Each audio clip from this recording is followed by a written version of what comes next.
আমরা যাকে কাছে পেয়েছি এই মানুষটি আমাদের কাছে ছুটে আসেন, সেই নোয়াখালীর প্রতিটি মানুষ তাকে শ্রদ্ধা করে সম্মান করে।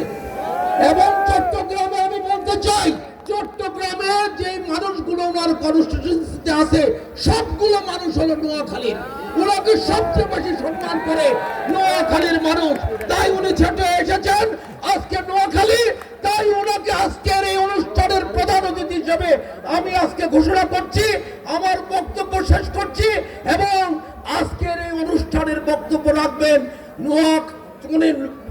অনুষ্ঠানে বক্তব্য রাখবেন বিএনপি স্থায়ী কমিটির অন্যতম সদস্য, বীর চট্টগ্রামের বীর কৃতি সন্তান, আমাদের সকলের প্রিয় নেতা, বিএনপি স্থায়ী কমিটির সদস্য জনাব আমির কাসেম মাহমুদ চৌধুরী।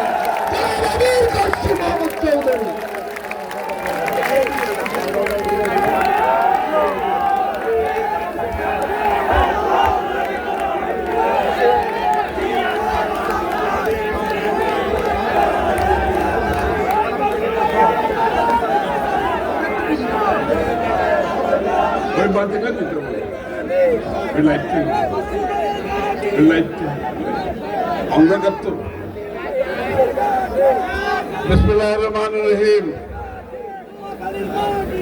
আজকের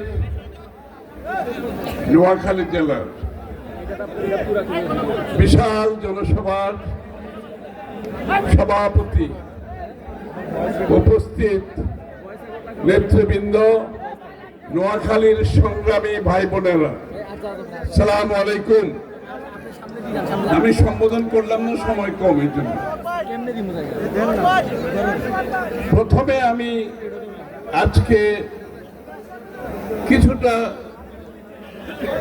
মানসিকভাবে একজন ব্যক্তিকে এখানে আমরা তার অনুপস্থিতি অনুভব করছি, সেটা হচ্ছে মোহাম্মদ শাহজাহান। এবং আমি যতবারই নোয়াখালীতে এসেছি মোহাম্মদ শাহজাহান সবসময় উপস্থিত ছিলেন এবং শেষ জনসভা এইখানে আমরা করেছিলাম, মনে আছে? বৃষ্টির মধ্যে, বৃষ্টি মানে কিরকম বৃষ্টি, মুষলধারে বৃষ্টি, হাজার হাজার মানুষ এই বৃষ্টির মধ্যে এখানে দাঁড়িয়েছিল, আর আমরা ভিজে ভিজে বৃষ্টিতে এখান থেকে বক্তৃতা দিয়েছি। সেই দিনটি, সেই সভার সেই ঘটনা আমি অনেক জায়গায় বলেছি যে আমাদের নেতা কর্মীরা আজকে ত্যাগ স্বীকার করতে করতে কোথায় চলে গেছে। গত 16 বছরে আমাদের অনেক নেতাকে হারিয়েছি, অনেক কর্মীকে হারিয়েছি, অনেকে পঙ্গু হয়ে গেছে, অনেকে পুলিশের হেফাজতে মৃত্যুবরণ করেছে, অনেকে জেলখানায় চিকিৎসার অভাবে মৃত্যুবরণ করেছে, আমাদের সামনে মৃত্যুবরণ করেছে। আমরা যখন জেলে আমাদের সামনে চিকিৎসা না দিয়ে মেরে ফেলেছে বিএনপি নেতা কর্মীদের আমাদের উপস্থিতিতে। বেগম দেশনেত্রী কিন্তু চিকিৎসা না দিয়ে মৃত্যুর মুখে ঠেলে দিয়েছে, এটা তার বলার অপেক্ষা রাখি না। এবং 60 লক্ষ নেতা কর্মী মিথ্যা মামলার শিকার হয়ে অধিক সময় জেলখানায় কাটিয়েছে, নাইলে কোর্টে কাটিয়েছে, নাইলে পালিয়ে বেরিয়েছে। এই কথাটা বলার একটা উদ্দেশ্য, সে উদ্দেশ্য হলো এই দলটি, এই দলের নেতা কর্মীরা এই 16 বছরে যে ত্যাগ করতে শিখেছে, জীবন দিতে শিখেছে, মৃত্যুবরণ করতে শিখেছে, জ্বলে পুড়ে খাঁটি সোনায় তৈরি হয়ে গেছে আমাদের নেতা কর্মীরা।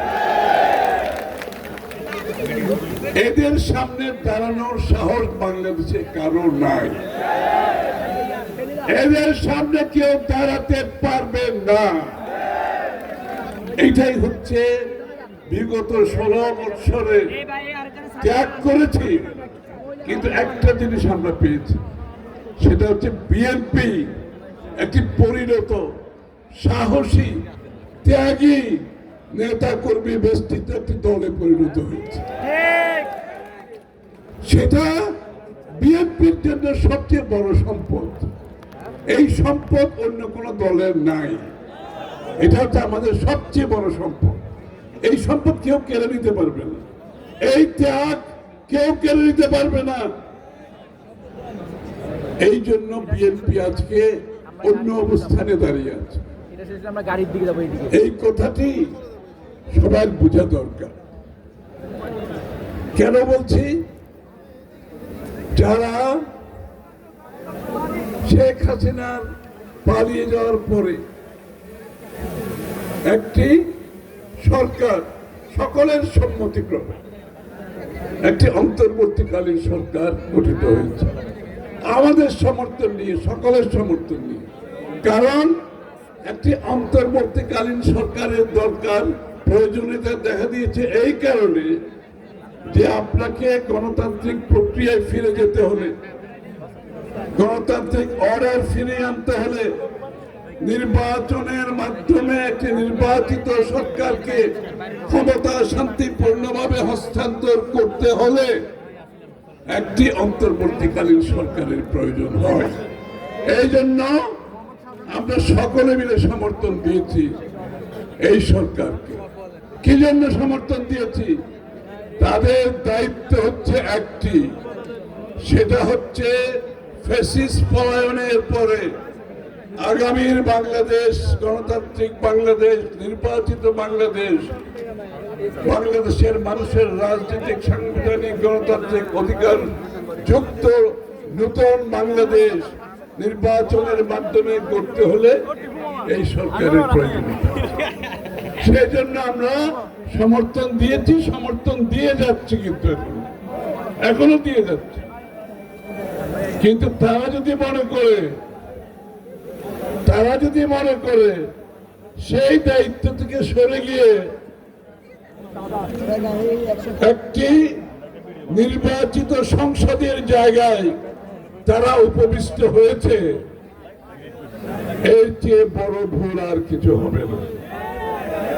তারা নির্বাচিত সরকারের জায়গায়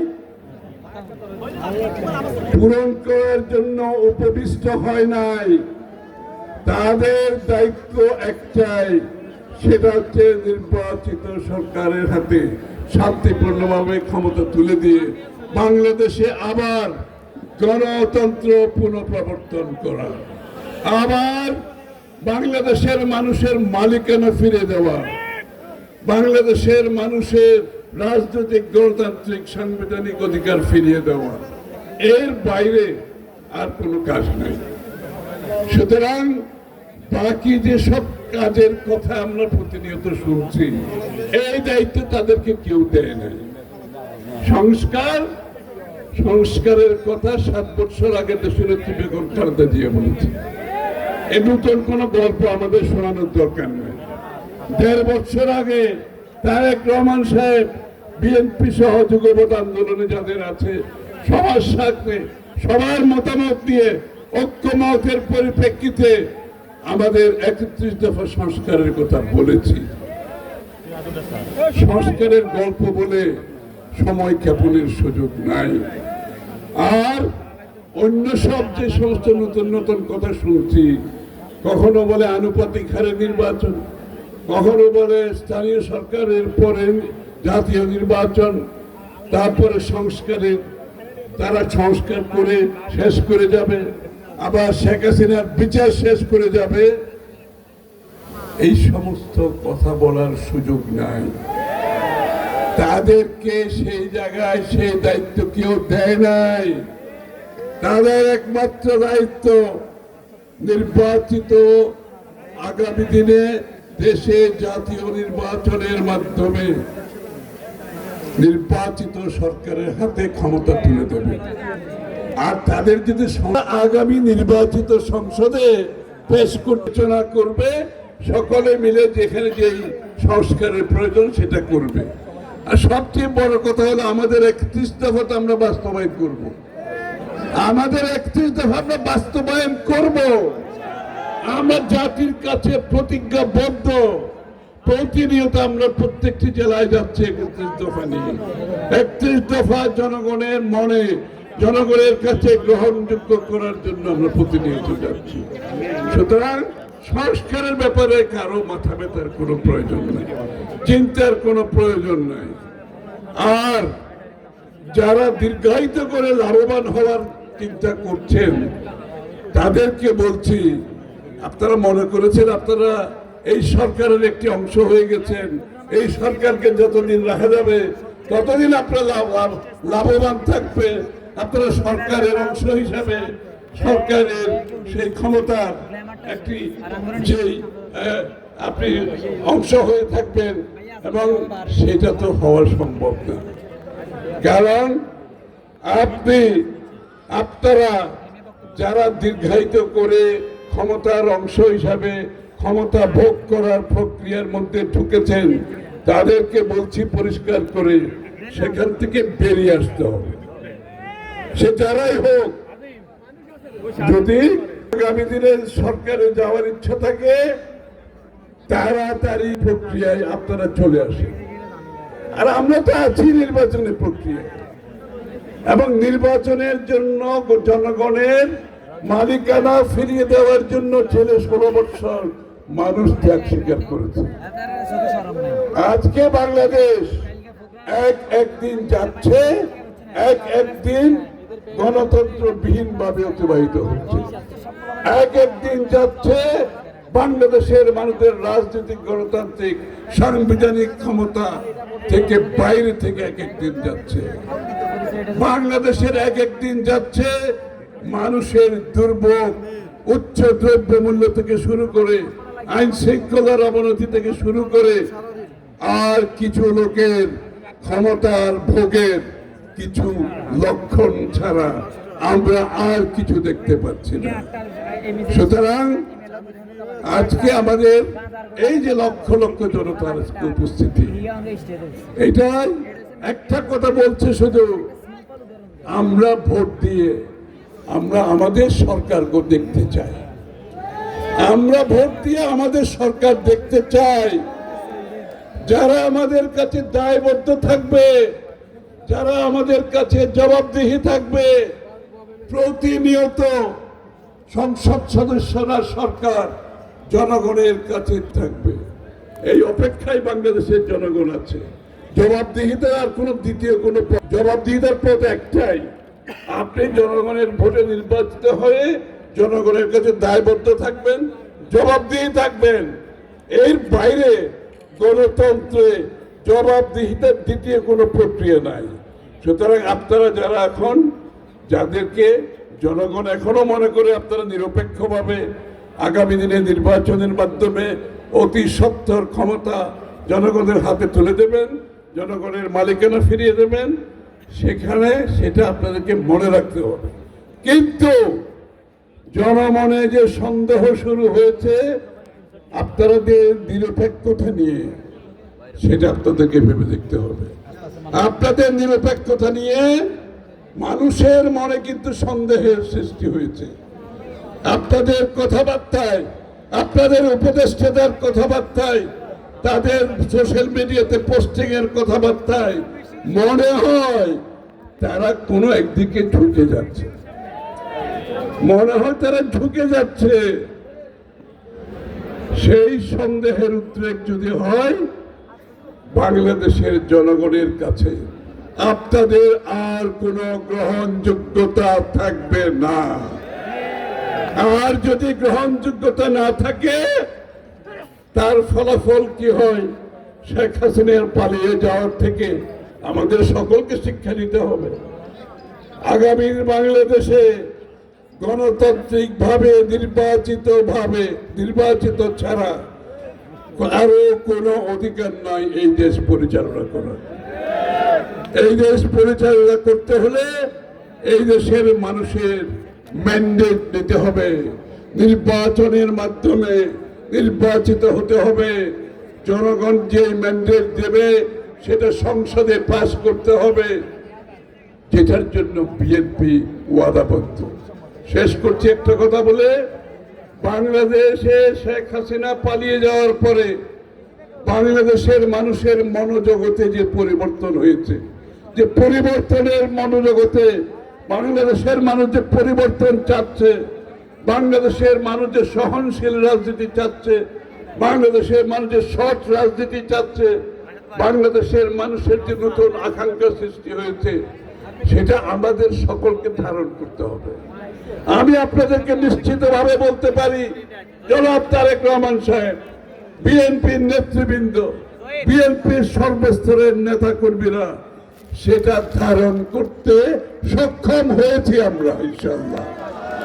এবং সেইভাবে আগামীর বাংলাদেশ গড়ার প্রত্যয় নিয়ে আগামী দিনের যে বাংলাদেশ হবে সেই বাংলাদেশে, নতুন বাংলাদেশে আমাদের রাজনৈতিক সংস্কৃতিতে পরিবর্তন আনতে হবে।